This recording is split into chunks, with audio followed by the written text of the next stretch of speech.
Okay guys, today I will show you some gaming footage of the best planet I found so far and give you guys my review of No Man's Sky. I checked Metacritics as well already to see what the press and gaming communities are giving it as a score, and I have to say it's getting hammered down pretty much. However, that's not my opinion, and in today's video I explain you why. First I will talk about the general view of the game for the public at the moment. Then I talk about the emotional aspect of the game, and finally the game mechanics itself and what you can do in the game in general, brought down to pure facts. So let's start with some background. No Man's Sky was a game in the making for about 3 to 4 years. A lot of people got hyped about it, and it quickly established a decent fan base that followed all development updates, delays and now the release of the game. The problem with those big communities and in general with a big group of people, they influence themselves in an extreme way, and the main drivers are most of the time not the most thoughtful persons in such groups. So when the game comes out, most of the time the first to comment are those super critical and stressed out people who find some bugs and glitches and rush through things just to be able to talk about it. However, No Man's Sky is not a game to rush. By doing so you will just overlook the core of the game. We are in a time of a constant hurry. People are stressed out because of school and work. They go to the game, fly to a planet, see animals, trees and plants, and fly to the next and see the same, but just with different colors, they say. That's what you will see if you are in a constant rush. Your mind will go back to the basics and won't let the full experience in, with all the great emotions and variety it has to offer. There are some who get it though. Many pics of unique creatures, great sights and amazing moments have been posted. Moments that nobody else will ever experience. They have space fights in front of a blue water planet with shimmering green background. People are swimming deep into the ocean to find abandoned buildings or get hunted down by one of the many species just to jump quickly into the starship and realizing the sundown is just happening right in front of them while the evil creature is staring at them. They find cool mountain formations, pyramids, solar eclipses and much more. The game for me is a kind of a platform as well, as overlooked as the things just mentioned.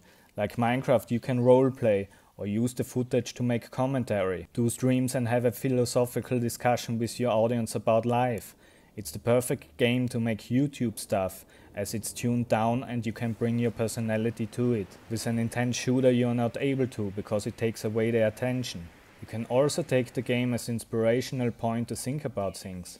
It got some meditational aspects to it, when you are lost in mining those resources and your thoughts can just wander, and you can come to conclusions you would not be able to without the game. Okay, but now let's just stop with all the spiritual interpretation and come down to the pure gaming mechanics and facts. Honestly, it took me 10 hours to find all basic mechanics to add while just exploring and not rushing it. I'm now 20 hours in and still did not even see everything yet, did not go through a black hole and just found my first Atlas station and pass. Things that will unlock new mechanics. I did not even craft a lot of upgrades yet because there are still so many resources to be found. But what can you do in the game in particular, many will ask, so let's go through that a bit. The game is more complex than I thought. You get the basics pretty fast, but there are lots of things to be found and to master them. When you start you first have to repair your ship, mostly done by gathering resources and finding stuff you need for it. You also need to keep an eye on your suit shield and health energy.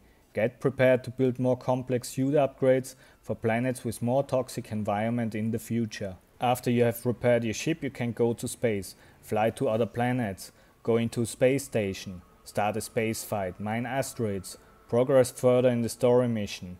Get blueprints and craft special items to build a hyperdrive.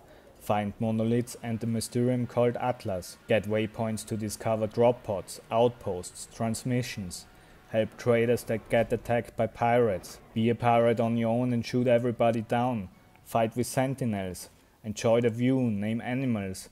Check if other players found star system close by. And a lot more. Sure, you need to like a game where you have to explore, craft and grind, but I really love it. You can switch between all the tasks I mentioned, so how could that get boring? Well, for me the game is really great. The atmosphere and the vibes you get while playing it, the feelings are different on each planet, some are cold and some are in vivid colors. It's an emotional journey. I also love to make screenshots and share them with others on the web. There's so much cool stuff that people found, so many cool locations. I recommend you check it out and decide for yourself. For me, I will always come back to the game, maybe similar like Minecraft, and just check out a new planet and find some new stuff. Further upgrade my ship and tool and just progress in the story. It's the best game to chill for some time and get real life out of the head. Just going to mine some gold and copper on a planet to relax, or do whatever you want to do. This is basically like space yoga. Don't expect a shooter or shit. I mean, I love shooters, but this is just different. It's a game for the stressed out society we live in. Just get into your ship and leave everything behind. Well, that's basically it. I hope you enjoyed the video. Please thumbs up if you do so and subscribe to my channel. See you guys soon for the next No Man's Sky update. Over and out. Ciao.